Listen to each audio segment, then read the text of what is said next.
Le sujet de ma présentation sera High Art Down Net.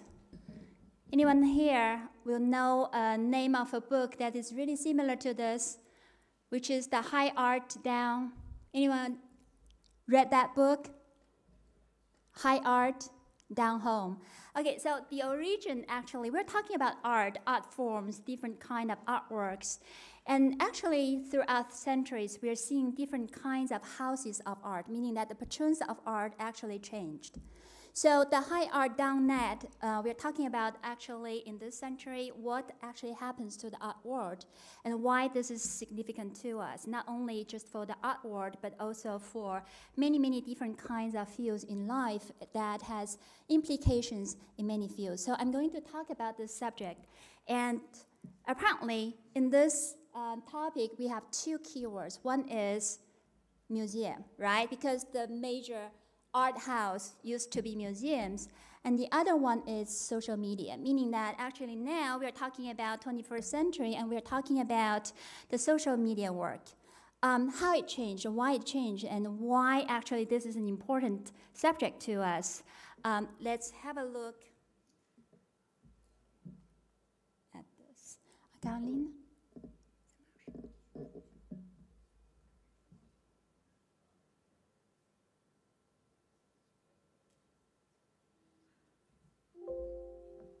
All right, just now I said two keywords to this subject.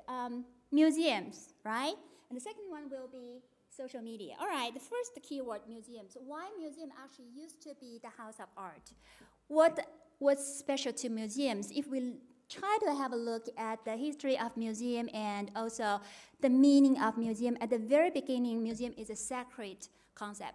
Meaning that it's really not just about a place for art. It means actually the goddessness about something that is sacred, about learning and inspiration. And throughout centuries, we could see here from the 3rd century BC to the 2nd century BC to actually the 14th century, the Renaissance, museum actually has gone through different kind of very important stages.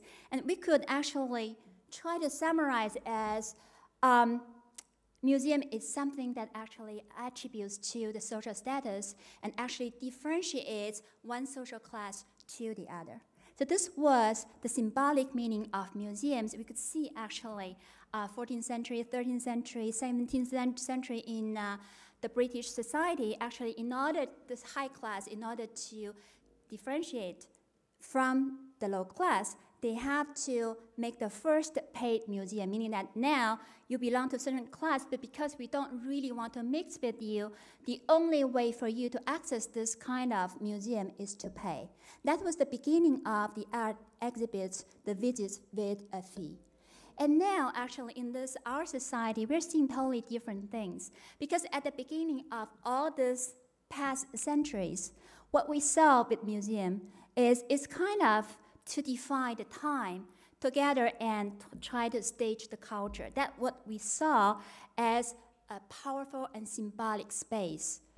Just now I said, high class try to differentiate from low class, and certain people try to really have certain kind of social class different than the other people, and museum is a place to show this very, very symbolic social functioning class. Now, what changed since 19th century, modern art and contemporary art?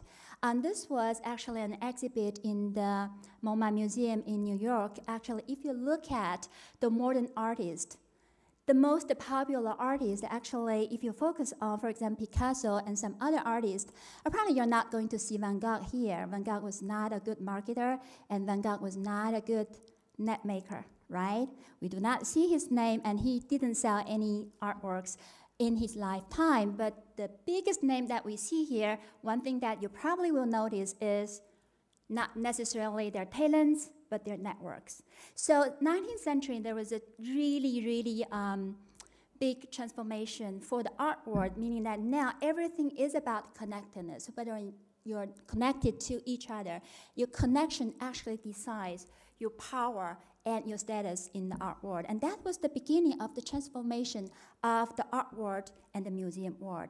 So now, museum is no longer, just now we said, it was about social class distinction. It was about symbolic meaning, but now museum is about how you're connected to the community and other artists and to some other powerful people. And that was the beginning, actually, of the transformation of museums. Now, with the social media, you could imagine social media is about connectedness, right? Just now we talked about big data, we talked about social media, we talked about digital. What is digital? Digital is you and me connected on a simple platform, which is internet. And this digital platform could give us unlimited connection to any other person in this world. Regardless of where we are, regardless of where we are from, we could be connected to each other. Facebook provides such kind of function. WeChat provides such a kind of function. By the way, I posted some kind of pictures of Nantes on WeChat, and you know that WeChat is the Facebook version in China.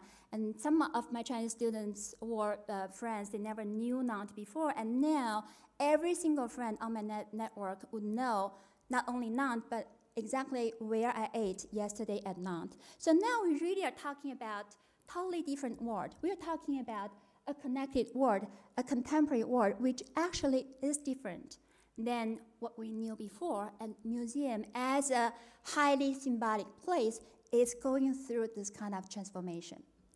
All right. So classical museums here, just now we talked about this.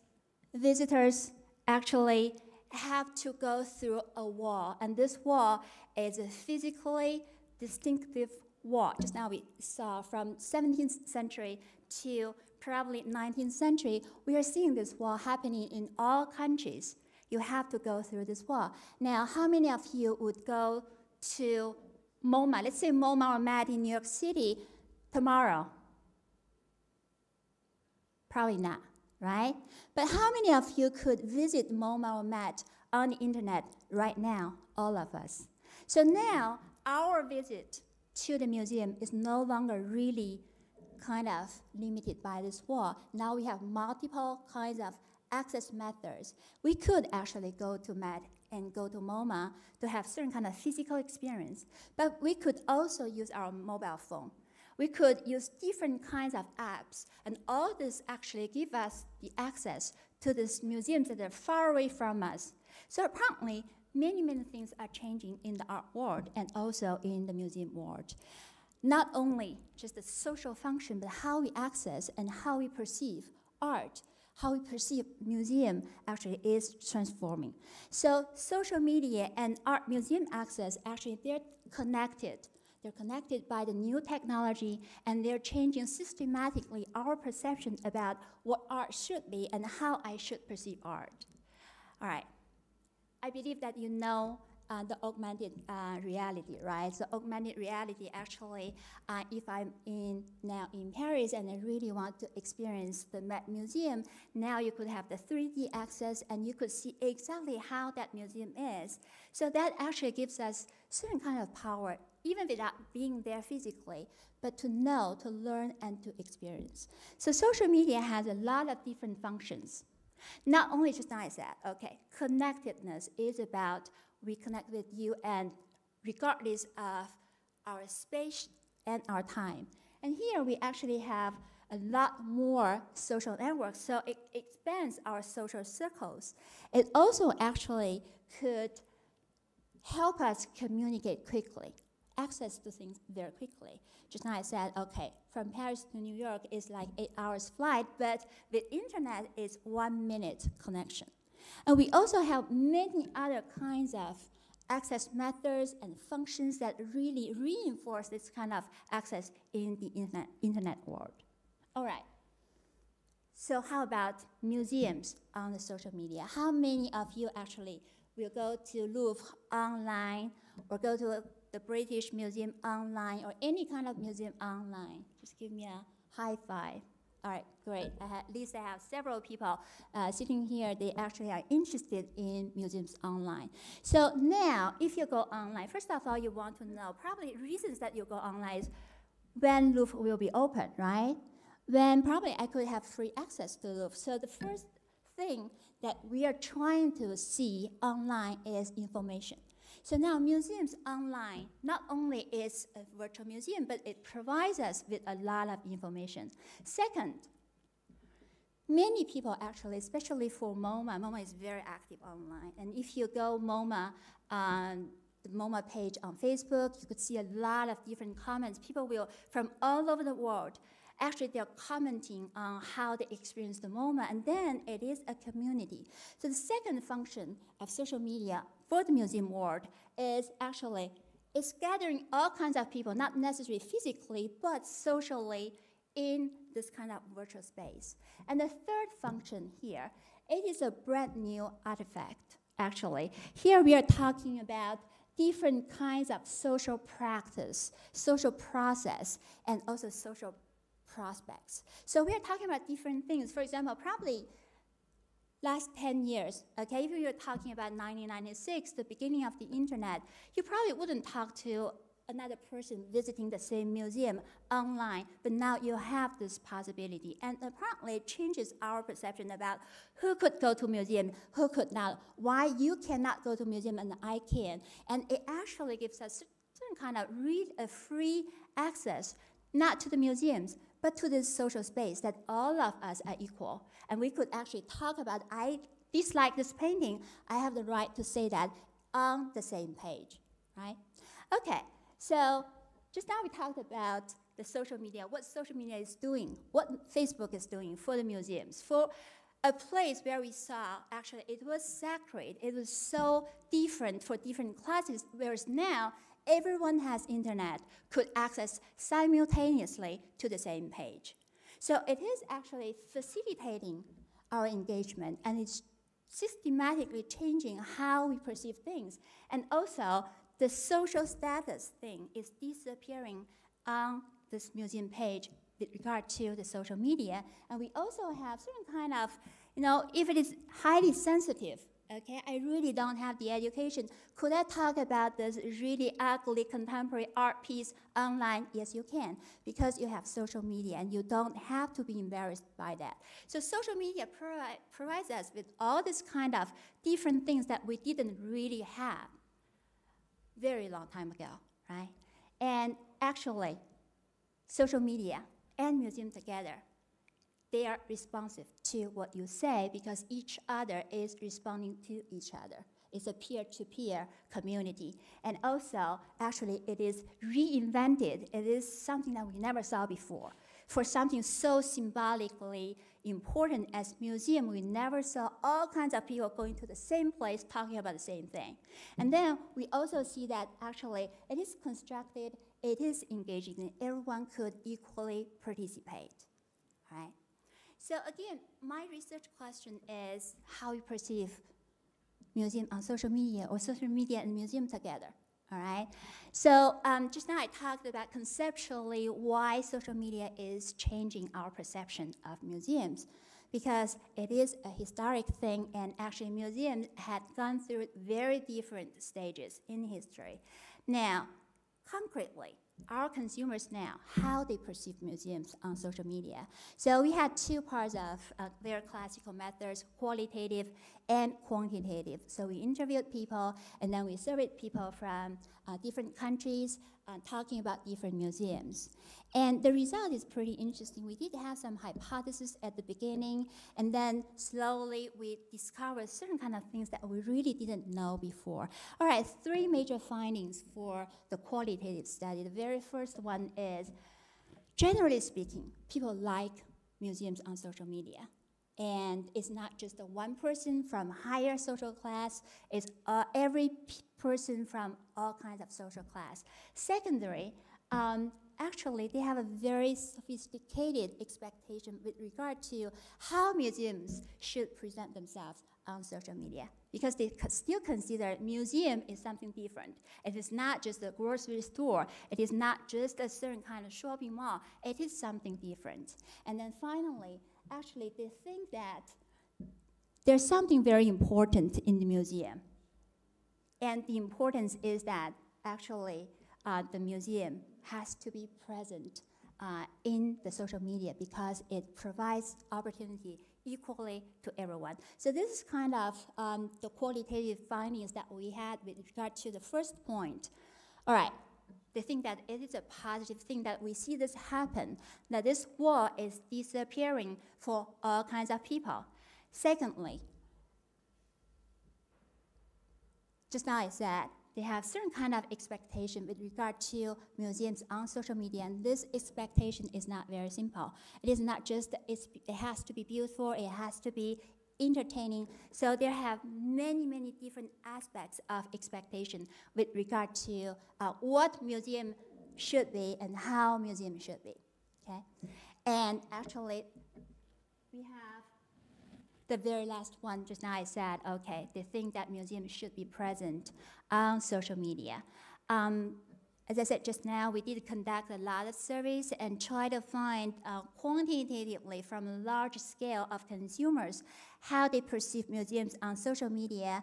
And actually, our method is very classical. We used Likert scale, and we used the multiple items in the scale and try to confirm the scales before we try to go to the next step and confirm the relationships among different concepts.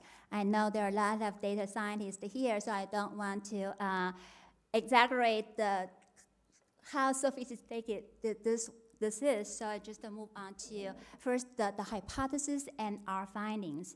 Findings are pretty kind of interesting but straightforward. So we do think that based on all the statistics, that actually if someone has a negative perception of social media, it doesn't necessarily mean that they have a negative perception of social media museums. However, it doesn't give them any kind of positive perception, meaning that, okay, if they already dislike Facebook, there's a little chance for them to really like MoMA or Louvre presented on Facebook. So this is one of the findings that we have.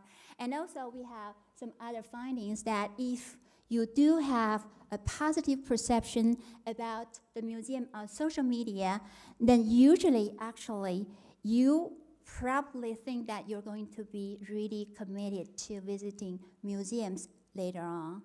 And we have some other findings here based on our hypothesis. So generally speaking, if I summarize all the findings, here we have actually using the qualitative and the quantitative, this is the summary of our findings, and we have something to say to the museums who want to really be present on social media. So the tone of voice is very important. It has to be really engaging. It actually has to be aesthetic. And we also think that actually here we have consumer looks for benefits and packages, and they really are looking for some other things in social medias if museums are there. So I conclude my research presentation pretty quickly, skip several pages. I don't want to get into the complication of quantitative study. And if you have any questions, just let me know, English or French. I try to understand and try to answer. All right, thank you.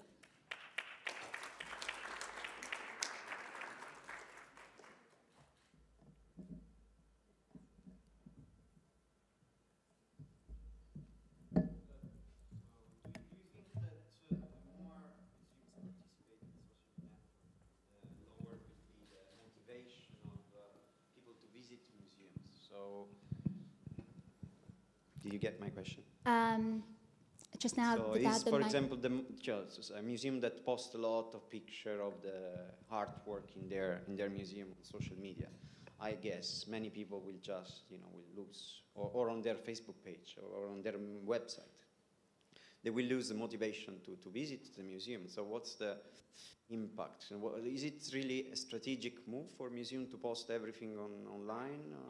So you mean that if we open this on social media, does it mean that more people will visit museum, right? No, less people. Less. The opposite.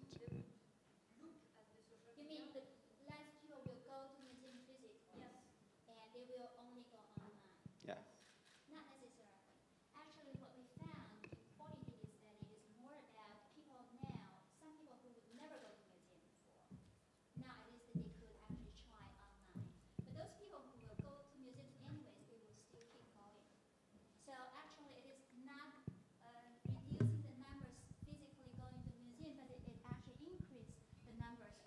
we will go online. Okay, thank you. All right, thank you. Loud enough. Any other question? Sure.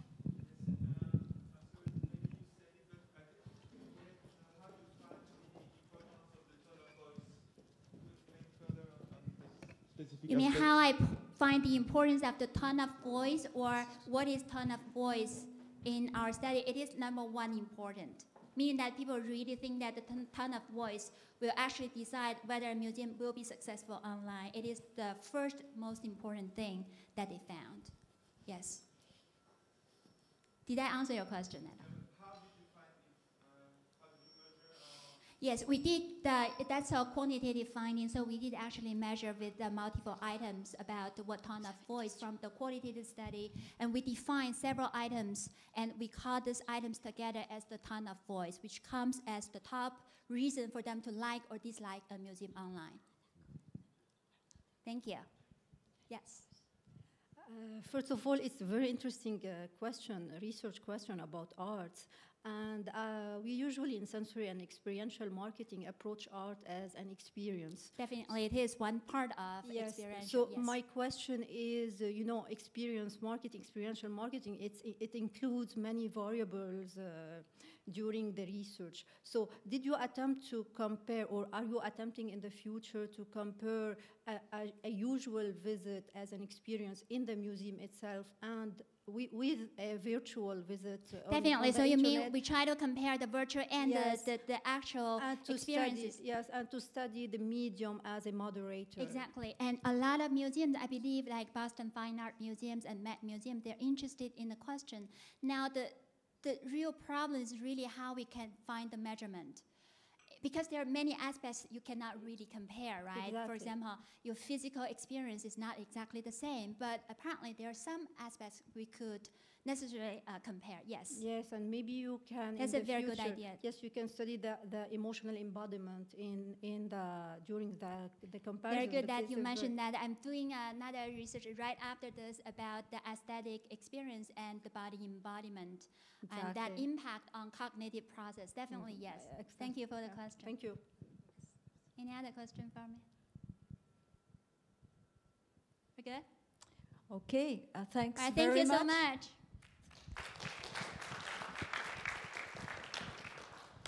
Merci beaucoup Viviane Chen pour cette présentation très